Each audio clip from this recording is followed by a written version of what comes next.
ตอนนี้เขาอยู่แซ่ อยู่แคมป์ของ นี่ที่ไปแซ่ โรงหานแล้วครับสาวจัดไป คือบอลเอาชีลงไปเข้มโคงหรือทะเลลาว368คุ้นอยู่อะมาคู่มือนะ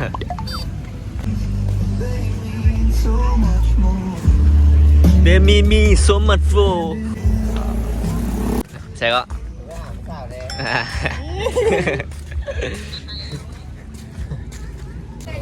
นี่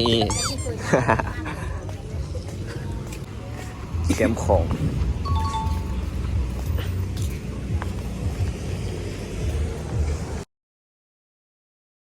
คันเท้ายางไปนี่มันจะเป็นบอลตลาดกลางคืนแต่อันนี้เขายางสวนขึ้นมาฉีลงไปยางหาด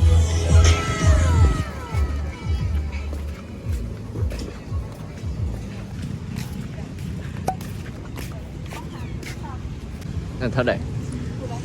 ละสามเดี๋ยวเข้าใจคนละ3,000เงินไทยเท่าไหร่วะ30-40ปีขาวได้ ข้าวเหรอไอ้มาบ่ เอาให้เรียกครับ เนี่ยมุยุนเลยนะเดินทางวิวแบบโคตรชิลนะมอกจะแบบมายางลิ้น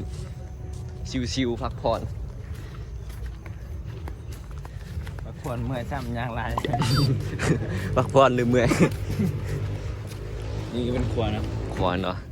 อยู่มานานประมาณ100 ปี 100 ปีโยมนี่บ่มีฮัก ทำกฎการโอแมนทันที่มีเนี่ยเป้าหมาย100,000ทำโกภายในเขตหามเป้าหมาย700,000ค่าคุณเขา3,000บอนุญาตขึ้นเรือก่อนครับอนุญาตแคนก่อนแคมปิ้ง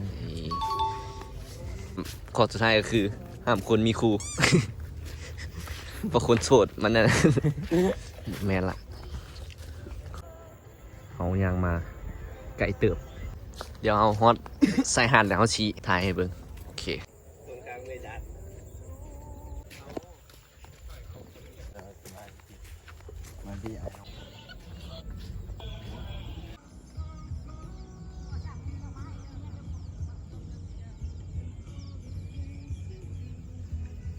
สุดยอดเลยวิวตอนนี้ฮอตแล้วอ่ะ แล้วจน บึงวิวงามน้ำขึ้น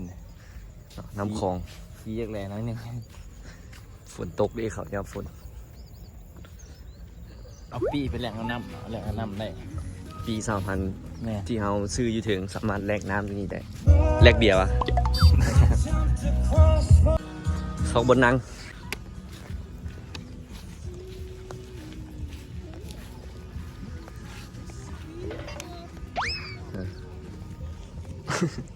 เหงาบอหนังคนเดียว มันเที่ยวได้เนาะบรรยากาศที่เข้มของบรรยากาศดียามแดงบรรยากาศขาว สุดเลย เนาะ เลยขาว ขาวเนาะ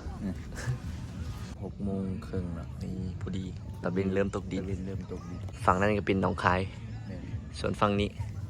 ตอนนี้น้องเอาหนูตอนนี้เวียงจันทร์นะคอนลงเวียงจันทร์ วิวงามหน่อยจี โอ้ผิวงามเนาะโอ้อยู่ข้างหน้างามเลยของฟ้าสีขาวอีกเฮ้ยเลย ซูมเอาเลยเนาะ ซุ่มเลย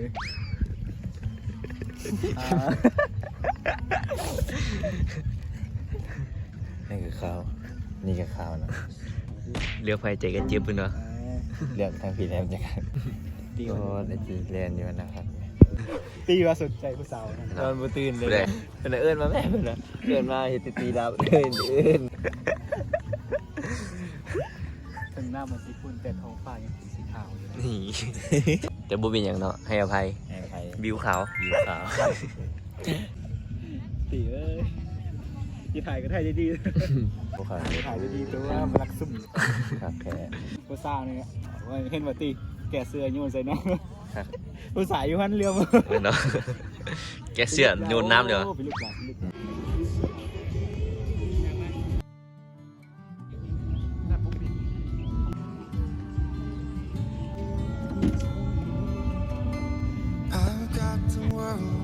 top of me, weighing down so you. heavenly. งามขนาด Gonna Ngam, ngam, fall ngam. eventually,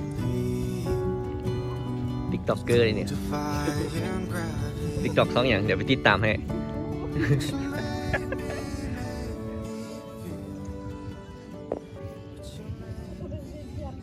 ผมคมนะ